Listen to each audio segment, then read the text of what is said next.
I'll pause for a moment until I see the recording started.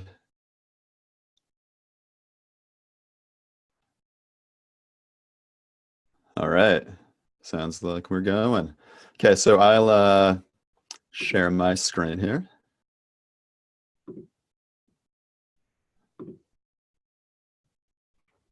And I will move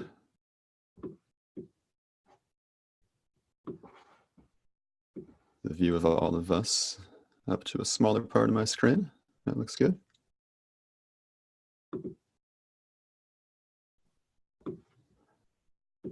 All right. So, hey, everybody.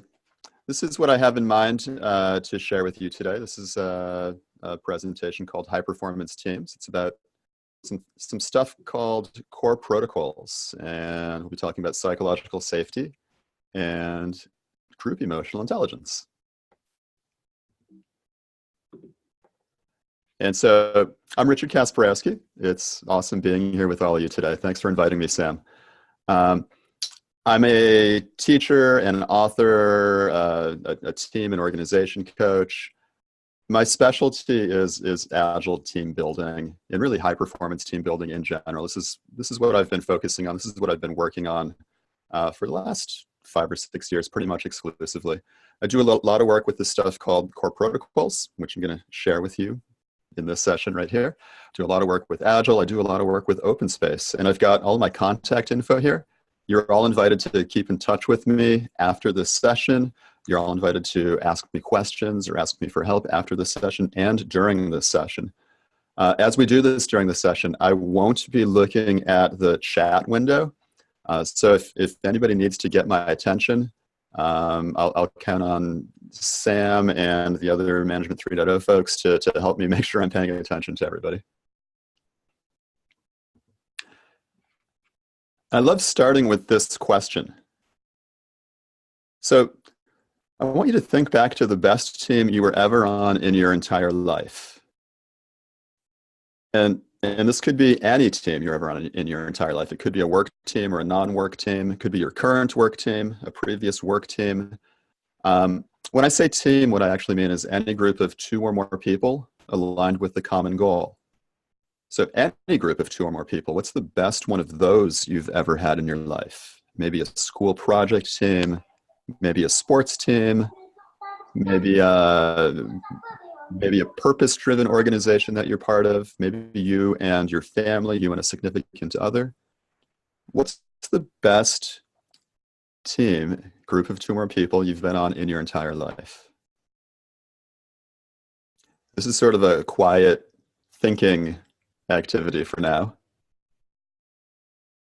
And now go back to the experience of being on that team or being with that group of people. And sometimes this is sort of like a guided meditation. So you might close your eyes. And most people have their cameras off, so nobody can tell you have your eyes closed. It's totally safe.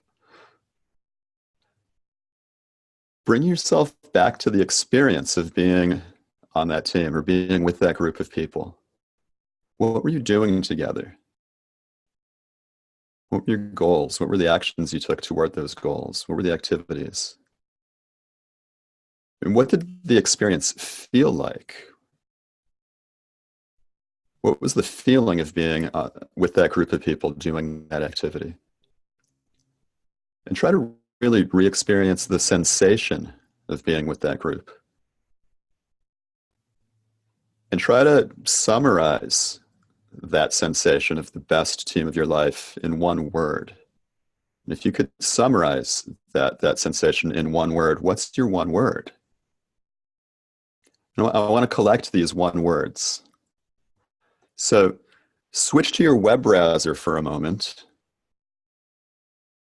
Browse to this website, menti.com, and type in this numeric code, 225301, and type in the one word that describes the sensation of the best team in your life. I want to collect some of these one words that people experience.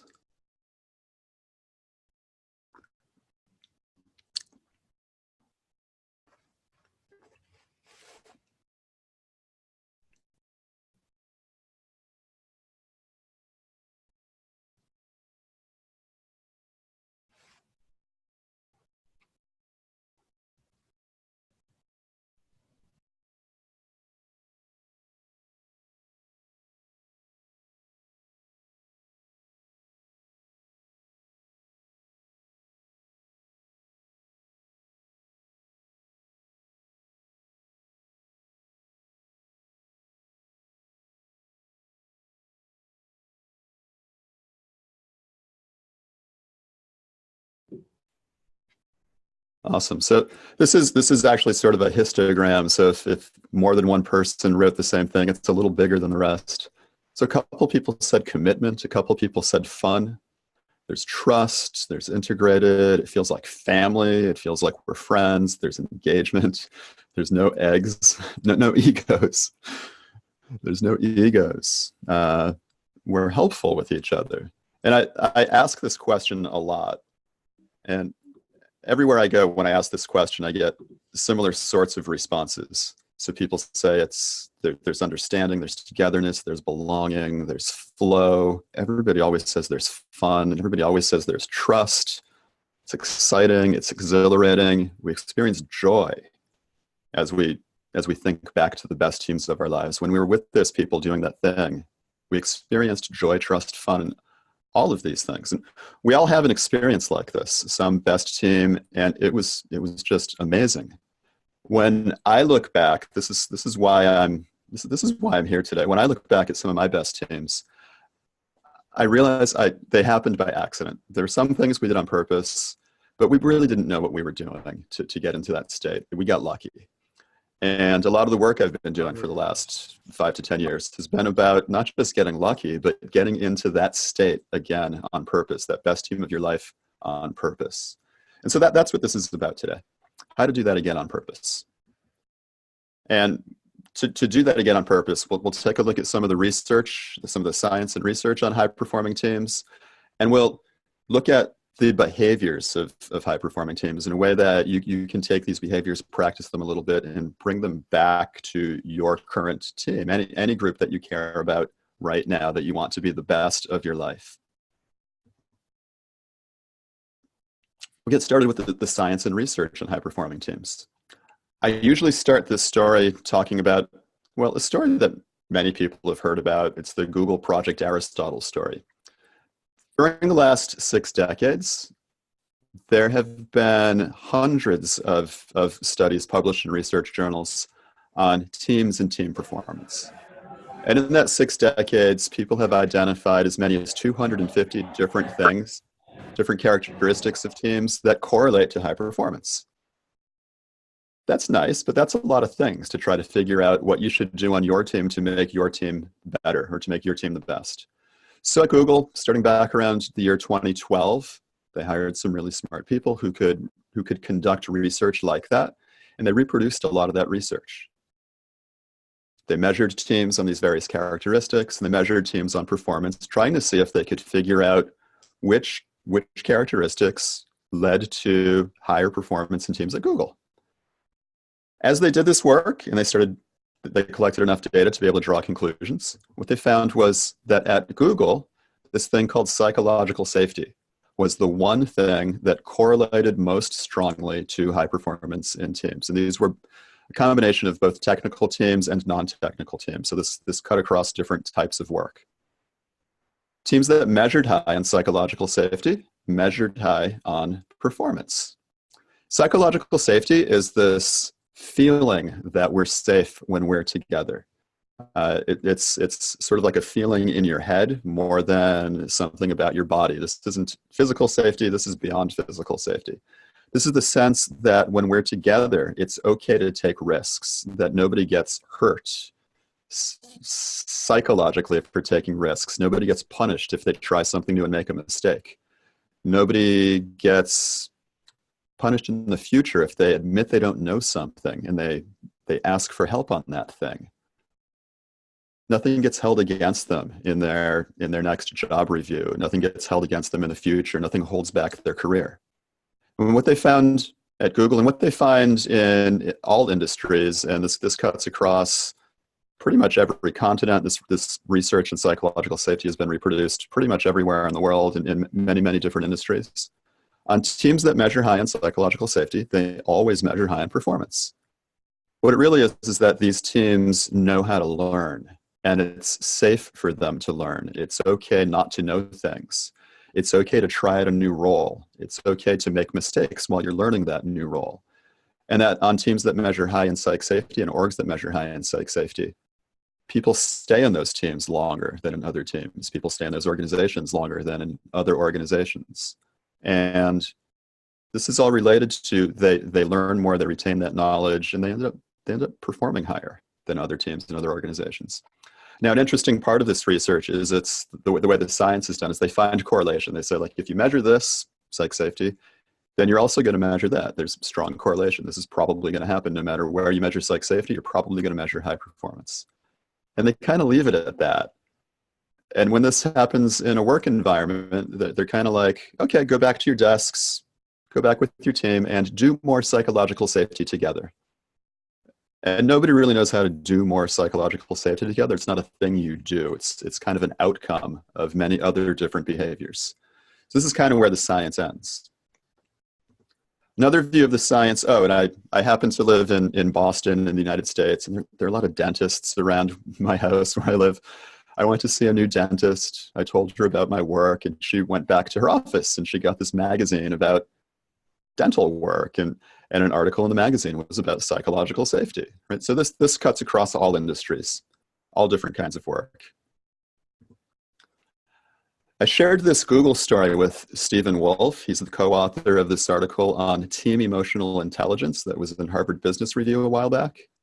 And he hadn't heard the Google part of the story, but he knew all about the psychological safety. He was doing his research in the Boston area at the same time as Amy Edmondson was doing her research in the Boston area.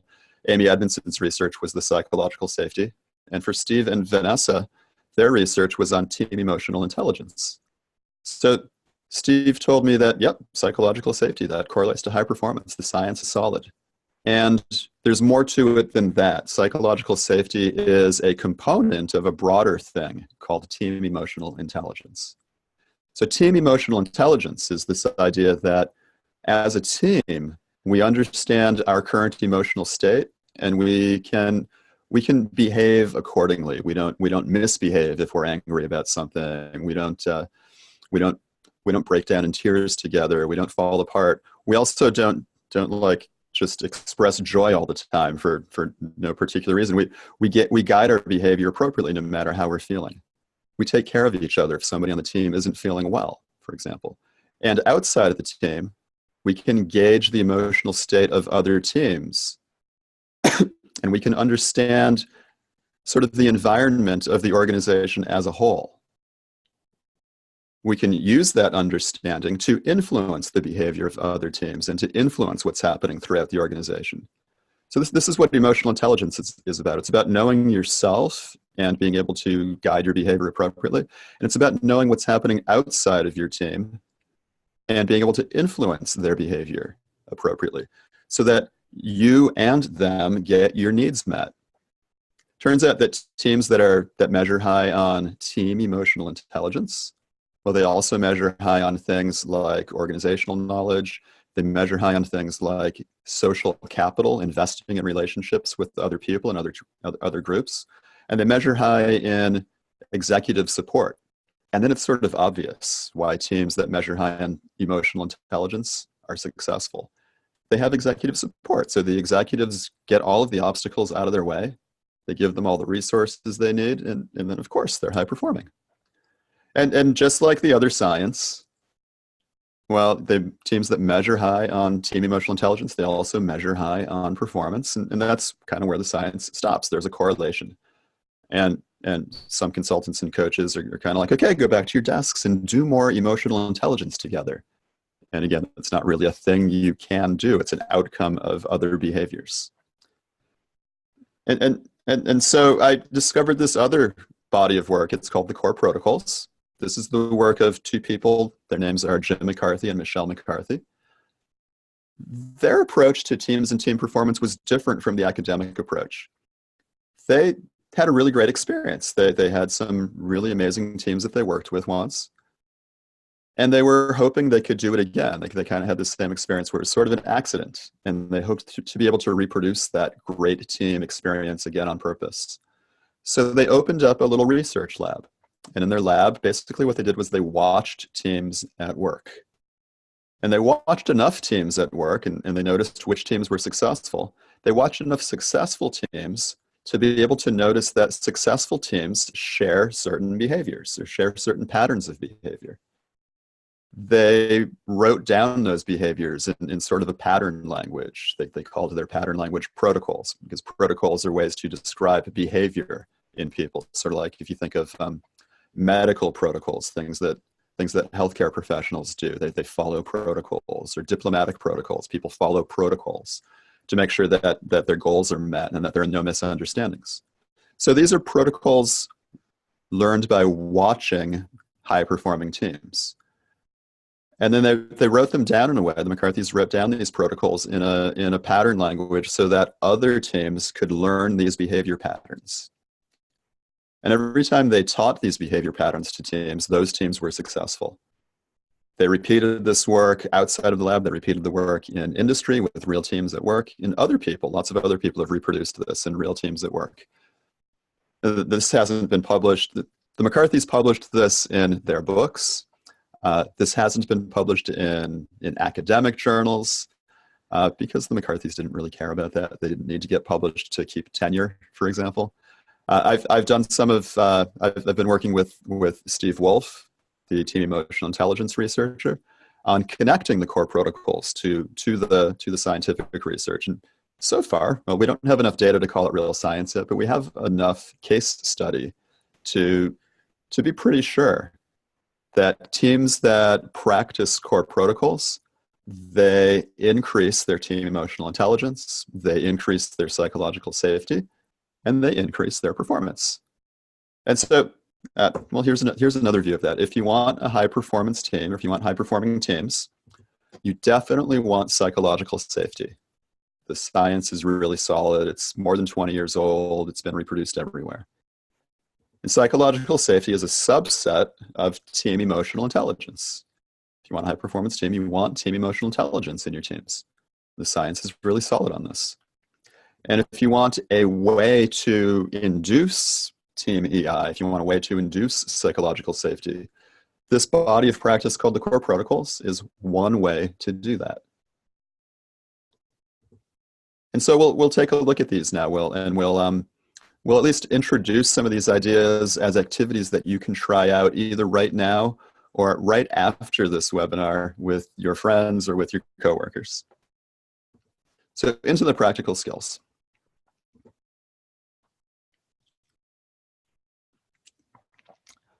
I build up these core protocols. I describe these high performance teams protocols as a series of 6 building blocks. The first building block I call positive bias. And this is the foundation of high performing teams, a bias toward positivity. That's almost exactly what I mean when I say non-negativity. I mean a bias toward being positive together. And no negation means you avoid automatically saying no to each other. If somebody shares an idea, you don't just say, no, that's not possible, or no, we tried that a couple of years ago and it didn't work. It won't work this time either. You at least pause for a breath and entertain that the idea might be a good idea. And that's kind of what pretend means in this context. Pretend that when you hear an idea, it might be a good idea. And this is a good learning. This is a good learning bias. If you want to learn something, pretend that it might be the truth, pretend that it might be a good idea for just long enough to try it out, maybe collect your own data, do your own experiment, collect your own data, and then decide whether the idea is right or the idea is right for you.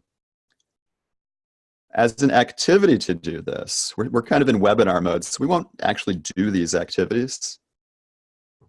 But here's an activity that you could try with a friend or with a colleague, or you could try this out with your team. This activity, I call it yes, but. This is an activity that comes from improvisational acting. And the activity goes like this. The goal is to do something like make a concrete plan for dinner tomorrow night. Get a partner and actually make a concrete plan for dinner. And you have 60 seconds to make the plan. And here's the catch. Every time your partner offers an idea toward dinner tomorrow night, you reply starting with the words, yes, but. All right, so an example of how this activity might run would go like this. You'd say, hey, friend, do you want to get dinner tomorrow night? And your friend would say something like, yes, but I have to get ready for a class I'm teaching the next day. And then you'd say, yes, but you definitely have to eat dinner as part of getting ready for that class, so come eat dinner with me. And then your friend might say, yes, but I actually already have a plan for dinner with somebody else. And you'd continue like that for the rest of the 60 seconds and see if you could come up with a plan for dinner. And then the second iteration of this activity would go like this. It would be the same thing. You'd try to make a concrete plan for dinner, but you'd always reply to each other using the words yes and. So in this version of it, it might go like this. You'd say, hey, friend, do you want to get dinner tomorrow night? And your friend would say, yes, and because I'm getting ready for a class that I have to teach the next day, let's have dinner at a place close to where I'm staying. And you might say, yes, and I know a really good place close to your hotel. Let's go to that, I don't know, I'll just say, let's go to that American restaurant close to where you're staying. And your friend might say, yes, and they have a really good menu and they have good beverages and we'll have a great time there. And be like, yes, and there's a really good place to get dessert afterward. And you keep adding on to each other's ideas. When we debrief on this activity, and I do encourage you to try this out. So after we finish this webinar, try it out with a friend or a colleague or somebody you care about and see how it goes. Both versions of it, yes, but, and yes, and. What people usually report is the yes, but version of it felt like you're putting walls between each other. Like every time somebody had an idea, the other person was trying to cut it down. That it almost felt like you were making it difficult for each other on purpose. And the yes and version of it, it feels like you're being hyper creative. Like somebody has an idea and you're adding on to it. And together you're coming up with a better idea than either one of you could have come up with individually. Sometimes people come up with really, really amazing let's get dinner tomorrow night ideas. Like one time a group of people said, a pair of people said, let's go to that Japanese restaurant. Yeah, and we'll have sushi. Yeah. And even better than that restaurant, we'll fly to Tokyo. There's really good sushi there. Yeah, and we'll invite everybody on the webinar with us, and we'll all go to Tokyo together for dinner tomorrow night. Right? And just the ideas are not limited by anything, and this is what it's like, just saying and to each other versus saying but to each other. You're adding on to each other's ideas. You're not limiting each other to anything smaller. This is the positive bias idea, and it might be as easy as just saying and to each other, or pausing for a moment, taking a breath, and considering another person's idea before you say no, or before you say but. So we add on to that foundational layer in the stack with this idea of freedom or autonomy. And we'll get into the actual behaviors of the core protocols here. When you watch a high-performing team, when you watch really successful teams, they have autonomy. They have the freedom to choose who's on the team, who they want to work with, what they're working on, and how they do the work. Some fundamental behaviors that people on teams can use to exercise freedom, to exercise autonomy. They have these names: pass and check out. On teams that adopt these behaviors to imitate high-performing teams, if you were to include pass as one of your team agreements, it would look like this. Anytime somebody on the team wants to opt out of an activity, they can, and it's totally okay. The signal that they're opting out is they just say, I pass. And everybody on the team knows what that means. It just means they're opting out of the activity. They're still there with the team. They're going to pass. An example of this is that, like, it might be your turn in the daily scrum or in the daily stand-up, and you're not quite ready for some reason. Maybe you don't want to do it today, so you just say, I pass. Agreements that go along with this are that when you pass, nobody asks you why.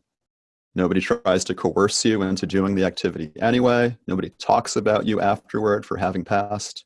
If any of those things happened, it would erode the safety of passing. You wouldn't have psychological safety.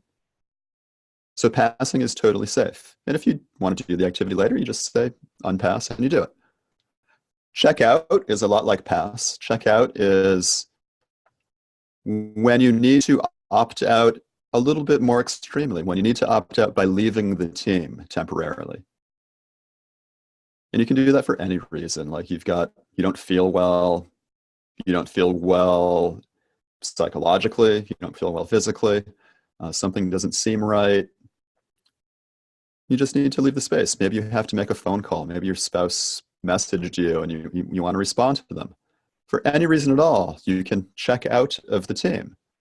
And the way that would look is you say, I'm checking out, and you leave the physical space. So it could look like this for people who can see me on camera. It would be like, I'm checking out, you leave the physical space.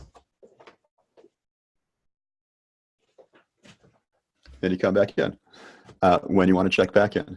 If you're doing something like this over video, you checking out might mean you mute the microphone and you stop the video. And you checked out. This has similar agreements as pass. If somebody checks out, you don't chase them out of the room, or you don't message them through some other channel if it's virtual like this. You don't talk about them after they checked out. You don't try to coerce them to come back in and work with the team anyway. If they check out, they check out. They're allowed to opt out. And what this means with pass and check out as foundational elements, foundational behaviors of high-performing teams, what it means is that anytime you're with your team doing the work, you're explicitly opting in. It's up to you to decide whether you're opting in or opting out. When you watch high-performing teams, people get to decide whether they're in or whether they're out, and it's totally okay either way. Adding on to that, the next building block is called self-awareness. On high-performing teams, people know who they are. They know what they're about. They know what they care about. They know how they're feeling. They know what's important to them. They know how to articulate it and share it with the other people on the team with them. Here are 3 behaviors that go along with this. So I'll just describe ask for help. If you watch high-performing teams, people ask each other for help. They don't get stuck, right?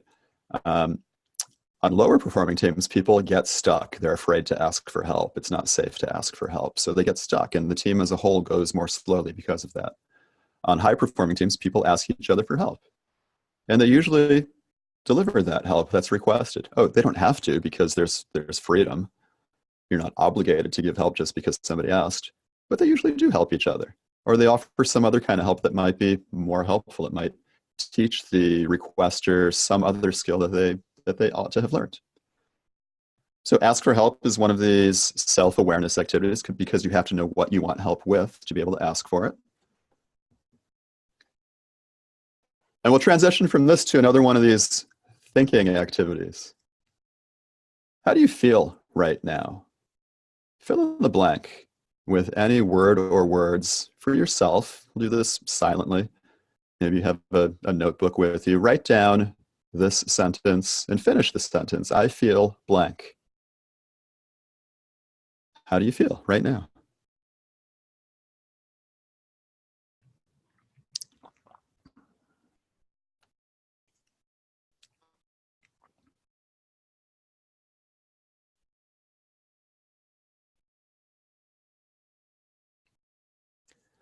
We'll do another iteration of this, fill in the blank. This time it's multiple choice.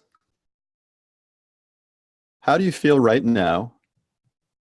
And pick one of these feeling words, glad, sad, mad, or afraid. Which one is closest to how you feel right now? And write that down on in your notebook or your scrap of paper. I feel glad, sad, mad, or afraid. Which one or more than one is closest to how you feel right now?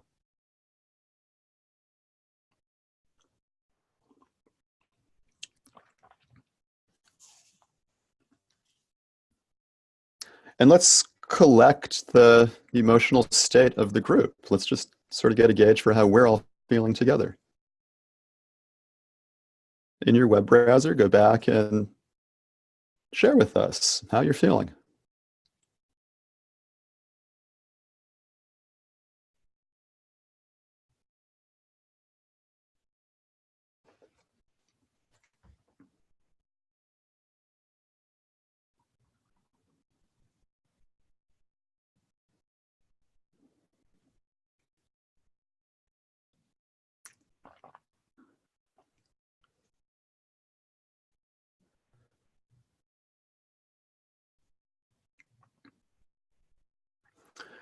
And I love that this is a very self-aware group.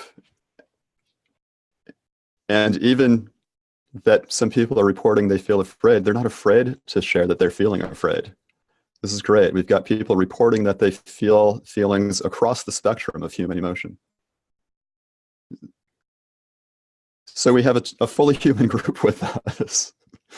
That's a nice thing. And this is a normal thing, that when you're with a group, when you have a team of people that you're working with, a group of people you care about, well, the way we're feeling in the moment, it spans all of the human emotions. There's nothing to fix here. People are just sharing how they feel right now.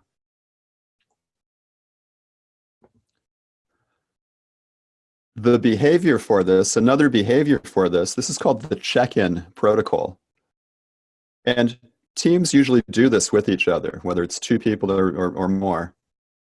Each person in the group takes a turn being the speaker. When it's their turn to share how they're feeling, they say, I feel glad, sad, mad, or afraid. They share with how they're feeling, their emotional state. They could add some description of why they're feeling that way or what's going into that emotion.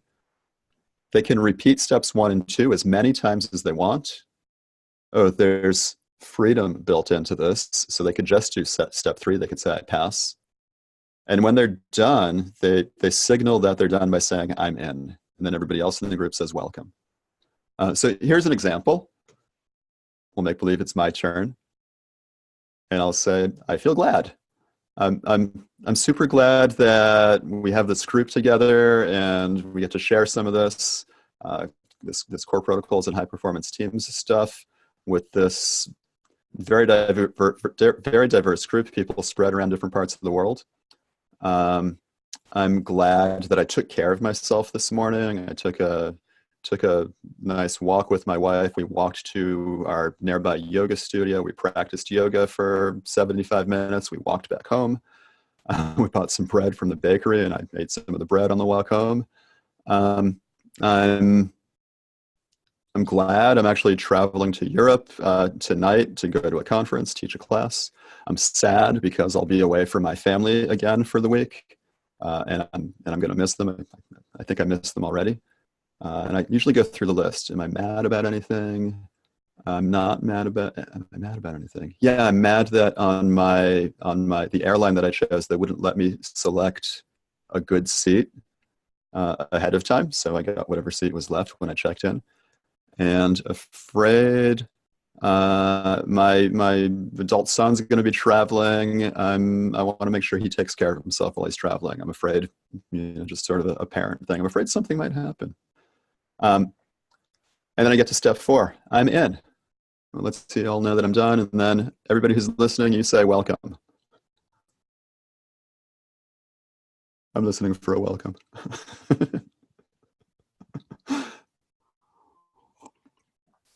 Examples of when you might use this. There are a lot of teams that use this anytime they start a meeting. So anytime they start a meeting, they do this emotion check-in with each other. It's a great way to start a meeting, to understand the state of the group before we get started on anything else. Some teams do this as part of their daily stand-up or their daily scrum. They add this on as a 4th piece of information to share. What I got done yesterday, what I plan to get done today, whether there's anything slowing me down, and how do I feel right now? And this builds the collective intelligence of the group, but also builds safety. It turns out that when we practice sharing our emotional state, we start to feel safer with each other. It's kind of scary at first because it's not normal in most people's work cultures. It's not normal in the culture, the family culture that I grew up in even, to share your emotional state with each other. So it feels weird at first. It feels scary at first. And practicing it at least once a day is a great way to build this skill of emotional intelligence. Try this out with a friend or a colleague after the webinar, maybe tonight, maybe tomorrow. Here's another solo thinking activity.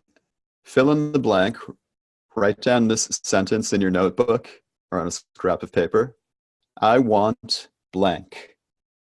And you can finish this sentence with any word or words that you want. But make sure it's something really big and important. So this isn't like, I want a cheeseburger. This is something really big and important, like the most important thing in the world to you. What is your biggest, most important want? That's how to finish the sentence.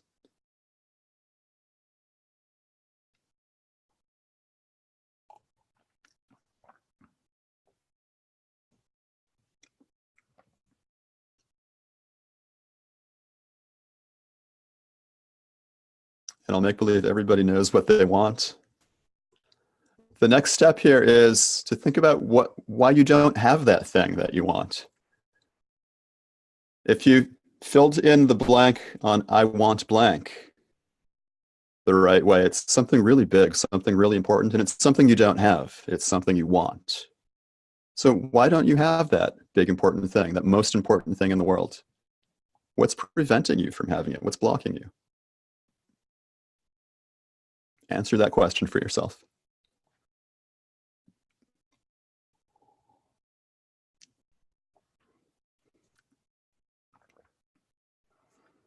And then we'll do this question again, or this fill in the blank again, I want blank.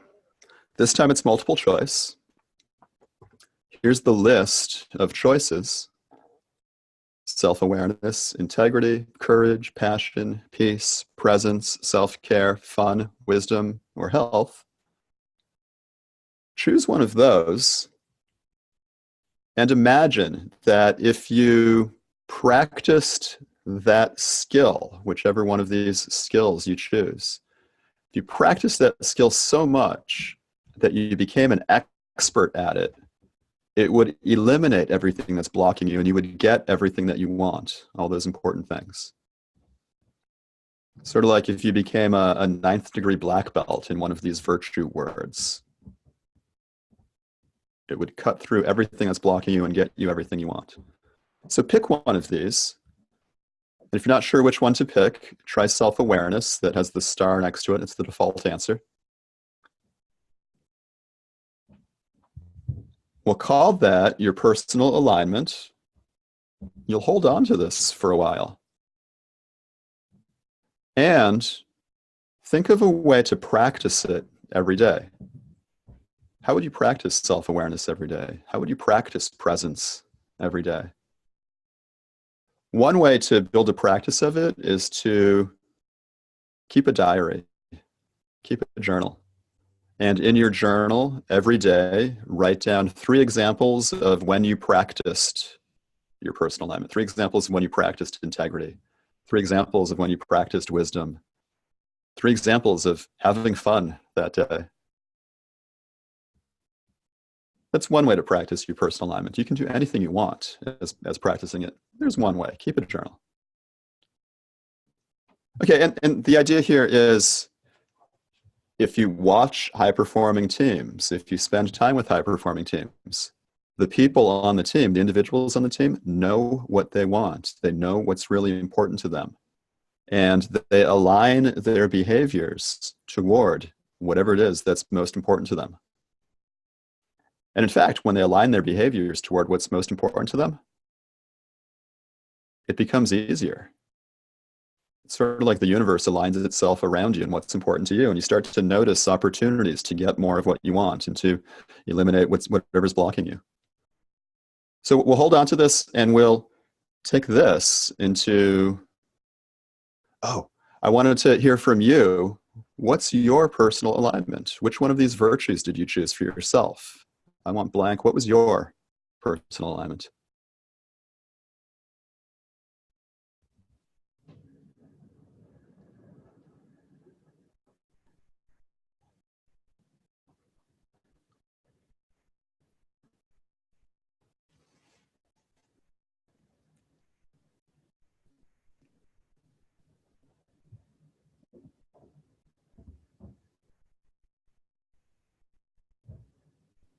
This is great. We're seeing the full spectrum of virtues here. Part of why this is important is as part of self-awareness, to know what you seek, to know what you want to practice, to know what you want to improve in yourself. And part of this is to share it with each other as part of building a more strongly connected team. That's where we're heading next. So we take this group of positively biased, opted in, self-aware individuals, and now connect with each other, connect into a cohesive whole, connect into a really strong team of people who totally support each other. Three of the behaviors related to connection are well, they're also the behaviors for self-awareness. You check in by sharing your emotional state with other people on the team, so you connect with each other. You ask for help from other people on your team, so you connect with each other. Personal alignment, we'll see in a moment how that connects you with each other. And then we've got intention check and investigate as new behaviors that you'd notice if you were watching high-performing teams.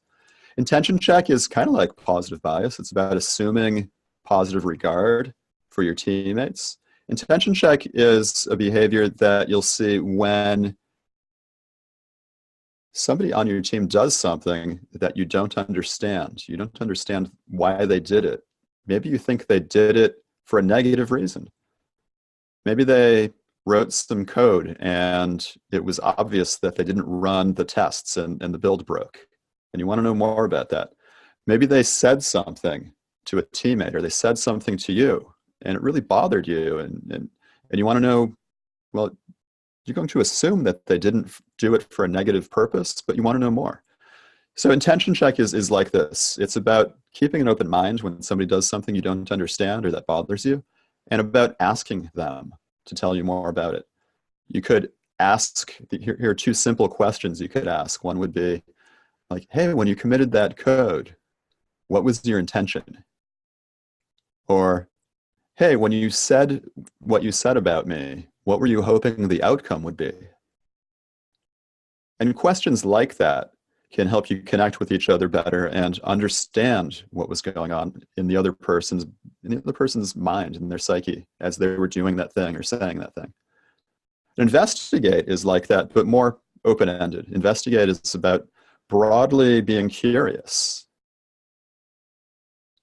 In this question form, will you tell me more about blank, is a really good question form to ask when you want to learn something about any phenomenon, anything that's happening in a teammate or anything that's happening around your team or within your team.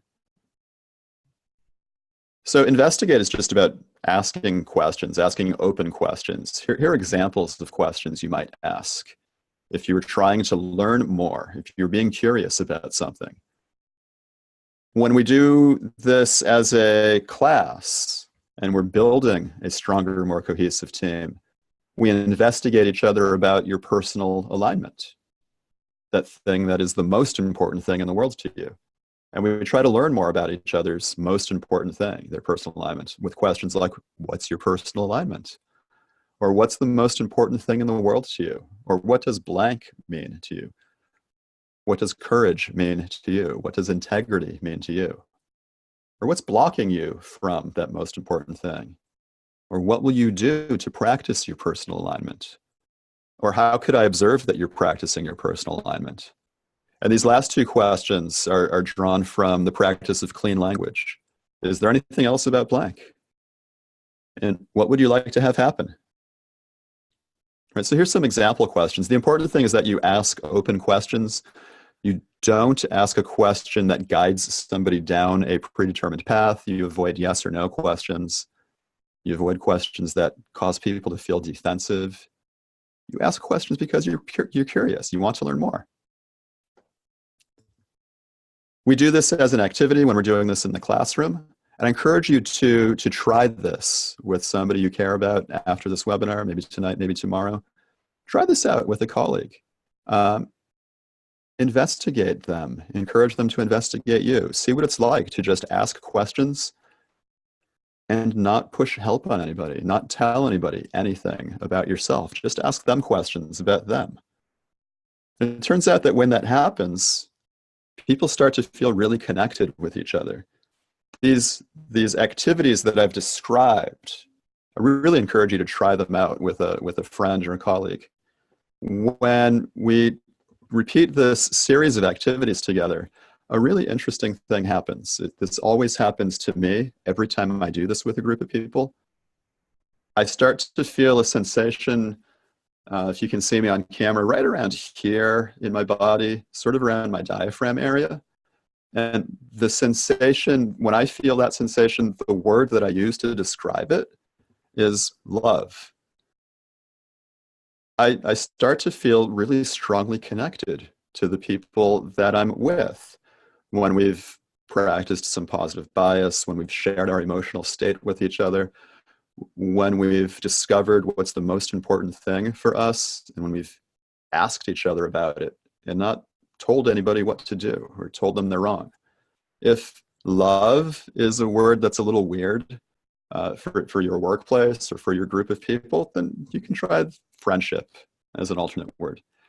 It's the same thing. This is what I mean when I say love. It's people who feel really connected, who care about each other. And if you watch high-performing teams, if you could set up something like a usability lab and watch a high-performing team on the other side of the one-way glass, you would notice that they care about each other, that it looks like they love each other. They help each other out. They offer guidance. They work together in pairs or in larger groups. They act like they're friends. This activity set, if you try it out with a colleague or a friend or with your team, well, this activity set reproduces this feeling of friendship or this feeling of love. And I encourage you to try it out. When you think back to your best team or your best relationships, you always start with positive bias. You get together with that group of people hoping for something good to happen, not to hurt each other. And you have freedom. You're together because you choose to be together, and you're doing those activities that you choose to do together, not because anybody's making you do it, not because anybody's coercing you. And if anybody is coercing you, that's not a good relationship. You should get out. And we check in with each other. We share our emotional state with each other. And we don't try to fix it if somebody's feeling mad or afraid or sad. It's just a human state. It's totally okay. And we do this personal alignment and investigate stuff. We share with each other what's the most important thing in our lives. And we investigate each other. We try to learn more. We try to learn as much as we can about each other and about the activities we're doing together. This is a reproducible recipe for friendship, a reproducible recipe for love. In a business setting, it's a reproducible recipe for a high-performing team. If this is all a little too, I don't know, woo-woo, non-scientific, lovey-dovey for you, I totally get it. And so we've also written this as computer source code. You could run this source code in your brain or in the brain of the team, and you'd get the same results. This is the recipe. This is the algorithm for getting into that state of connectedness, of getting to that state of team emotional intelligence, psych safety, high performance.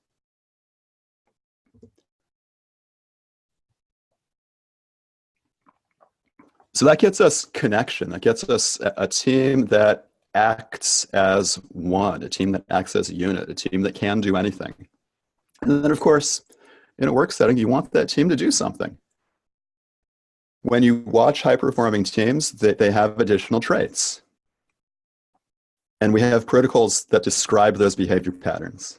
One is that they have a way to effectively and efficiently make decisions with each other. In core protocols, that's called a decider. High-performing teams have a way to effectively resolve conflict. Of course they have conflict. That's actually where a lot of the creative energy comes from. And they have an effective way to resolve that conflict. In core protocols, they call that the resolution protocol. And they have really effective ways to ask for and to give each other feedback on something they're creating, something they have created, something they're thinking about. In core protocols, a really effective feedback tool is called Perfection Game. So you can try these out, look these up.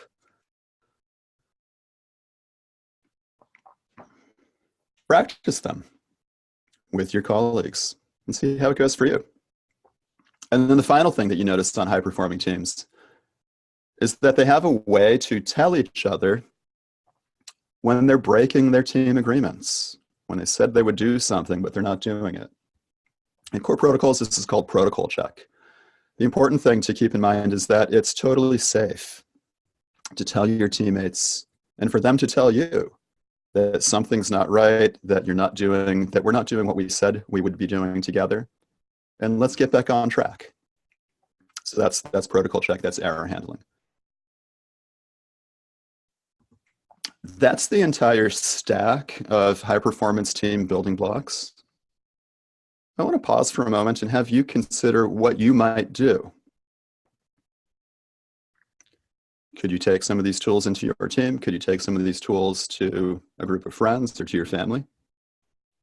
How would you do that? What would that look like?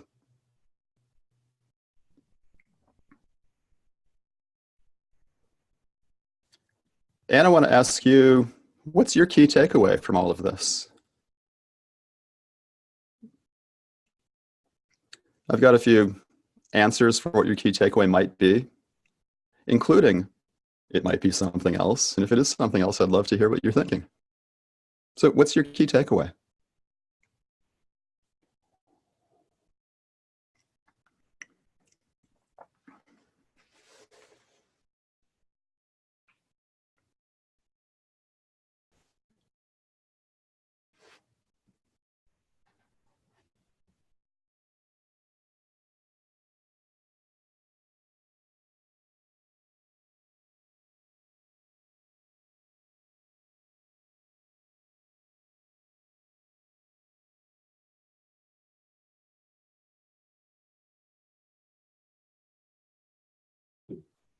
Yeah, so some key takeaways from the group. There is science and research on high performance teams.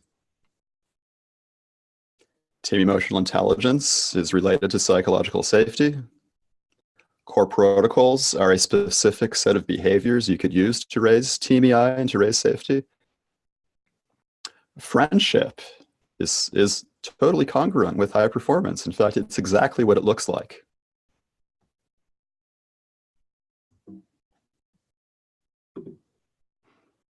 Another view of some key takeaways, just basically this diagram again. If you want a high performance team, you definitely want psych safety. You definitely want team emotional intelligence. And those are outcomes from behaviors that you engage in together. So you want to practice those behaviors and make it sort of like second nature, make it like muscle memory so you don't have to think about it. Practice them together. Core protocols are one set of behaviors that can lead to higher team EI and higher psych safety and higher performance. And how do you do this for your teams? Well, one thing you can do is take this activity set. You could rewatch this video, share it with your team, and have them do the activities. Replay the video, pause every time you see one of those activities, and do it together. Another thing you could do is visit my website and subscribe to my email newsletter, where I share a lot of the current research and ideas on teams and team performance. I've got a couple of books you could look at. The page numbers that were in these slides are from the first book, The Core Protocols, A Guide to Greatness, so you can reference the book. Go there, look for the definitions and the exact steps for each of the protocols. You could take one of my classes. You could listen to the podcast. You can find all of these things on my website, Kasperowski.com. All of these core protocols, all of these behavior patterns learned from watching high-performing teams, all of this stuff is totally free.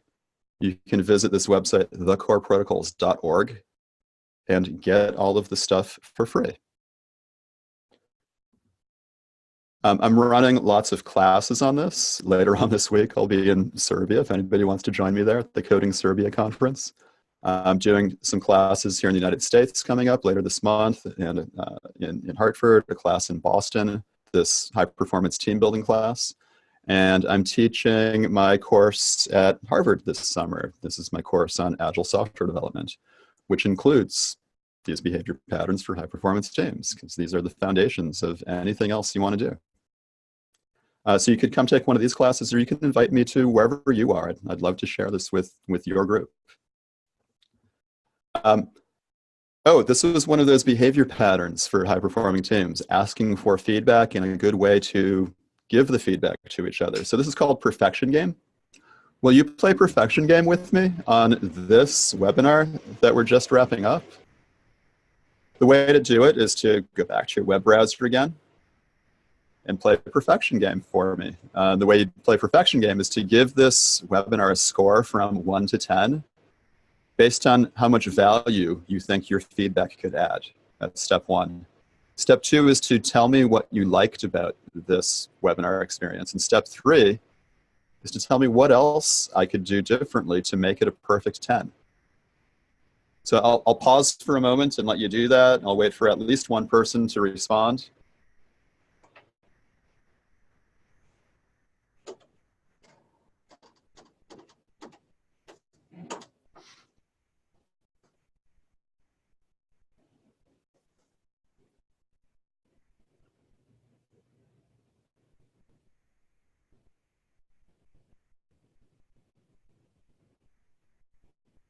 And finally, thanks. I really enjoyed sharing this with you. I hope you enjoyed hearing about it and at least thinking through the activities. I hope you try out the activities with people you care about. And oh, don't forget, you can contact me. You've got all my contact info here. I really encourage you to ask me questions, ask me for help. I love helping. Plus, if you have any questions or comments right now, I'll stop sharing my screen. We can go back to faces on a grid video mode. And if you want to chat, let's chat. Richard, I'll just spin for a second. This has been incredible. I mean, super, super interesting, and love the interactive. That's really cool. I've never experienced that before. With the web interaction. We have about, I mean, we've gone over, so if you're okay to keep going for a bit, then that's, I mean, it's your time as long as you're okay with that. And I know other people, it's up to them as well. So I'd say maybe let's go for another 5-10 minutes. Is that okay for everyone? That works for me. Assume yes. Okay. So and people will opt out if it's not okay. Yeah, of course, exactly. I don't know why I'm asking that question. So why don't people just ask questions, unmute your mics. I have questions people actually wrote in as well, but I'll let people on this call go first. So guys, just go for it. Yeah, let's do 10 minutes of questions for Richard. And I'm also looking at the chat window if somebody doesn't have a mic and they want to type a question. Yeah, don't be shy. Okay, well, if no one's gonna ask, I'm gonna ask you one of the questions someone wrote in. All right. First, and then people can jump on. So this first question says, well, it says you title it Psychological Safety and Emotional Intelligence. Have you worked with somebody depressed? How was the experience? Yeah, so this is about psychological safety and emotional intelligence. What about people who are depressed? What's that like? My guess is that most of us have been depressed at some point. I have been. What is it like working with somebody who's depressed on this stuff? It can be challenging. An important thing to keep in mind about all of this is it's, especially the Investigate tool, it can feel like psychotherapy. It's important to really follow the rules of Investigate. It's not psychotherapy because we're not offering any intervention to the person. We're not telling them what to do. All of this is about personal responsibility and connecting every person's personal responsibility together into a team. If somebody's feeling depressed, if somebody needs help, it's up to them to seek the right help. It's not up to us to help them or fix them. And you know, maybe if somebody is in a state where they're in danger, it really is our responsibility to make sure somebody's getting the help they need if they're a danger to themselves or to other people. So maybe I'll just leave it at that.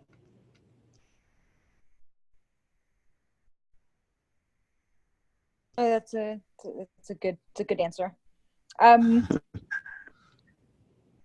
Guys, jump in, or I'll just keep asking questions, and you just don't want that. We could give Sam a couple more questions, and if nobody else has a question, we'll call it a day. Okay, well, so I'm pulling from what we got in. I mean, this one's interesting. What recommendations for dealing with reluctant team members that work hard but don't necessarily want to be part of the team? Yeah. Well, this is all opt-in. Nobody has to do any of this. And in fact, it won't work if you make them do it because, well, then it's not opt-in anymore and it's not safe anymore. If somebody doesn't want to be part of the team, they don't have to be part of the team. Something we've learned in the research, something the researchers have learned and we can learn from them, is teams perform better than individuals. And teams where people feel safe and are emotionally connected perform better than other teams. One of the examples from the Google research is that if you took a team of, we'll just say 99th percentile individuals, the highest performing individuals, put them on a team together, that team ought to perform better than any other team, right? But actually, no. That team gets outperformed by lesser skilled individuals who measure higher on safety. Teams where people feel safe together outperform teams of more highly skilled individuals where they don't feel safe together. It's really about the team accelerating their learning, the team learning together, sort of becoming superhuman in their learning capability. So if somebody wants to opt out of that, that's okay. They can opt out of that. And the rest of the people on that team are going to outperform that person and the other teams.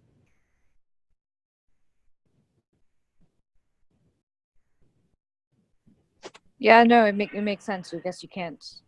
I heard you can't force anyone.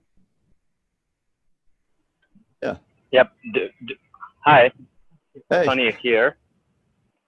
So my question is, do you think that it's possible to implement those techniques without the support of a manager, for example? Like, I'm not a manager, but I've learned how to do that, but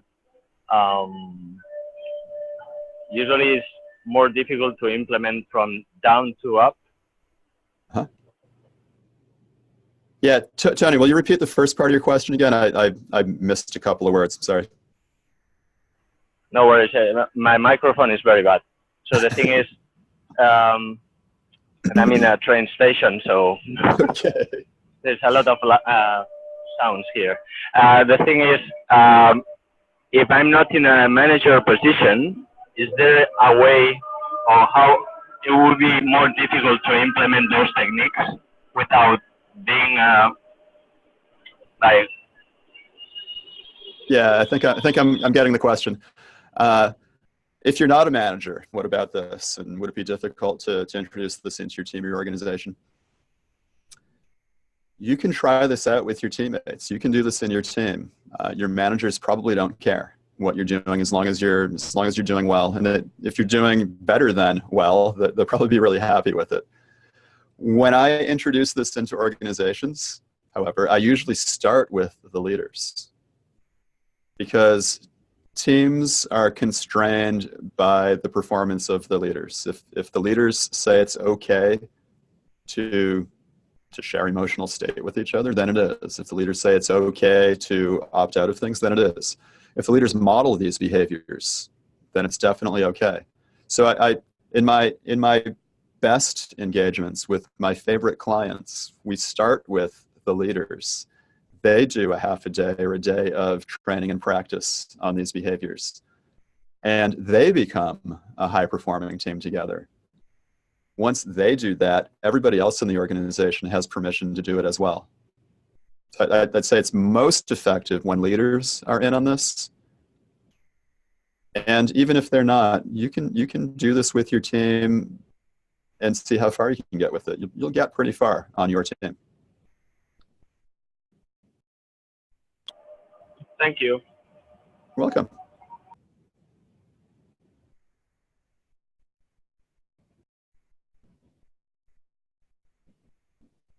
Maybe one more question and then we'll call it a day.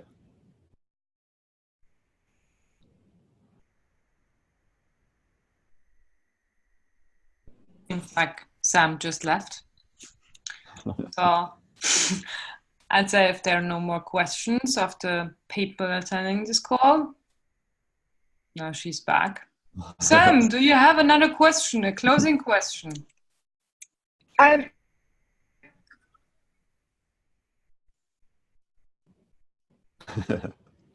Okay, so, well. Okay. Maybe we just keep it as it is. All right. Thank you, so Sam. much. Thank you, Nadine. Thanks, everybody who joined us today.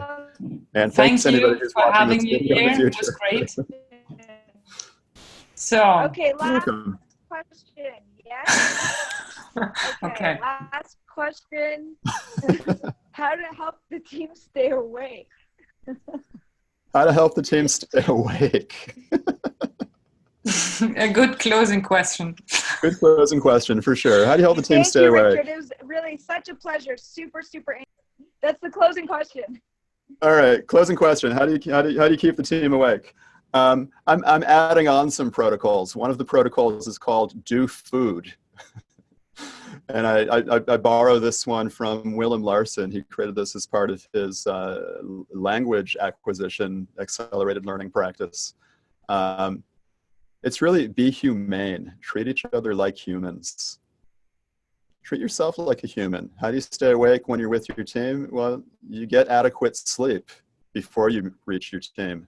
You eat well. Maybe you exercise. You do things to take care of the container that your creative brain is held within. And then your creative brain can function really well. Do food is a really good idea for meetings. We actually need glucose in our brains for our brains to perform effectively. So I guess there's the closing advice. Do food and be humane to each other and with each other.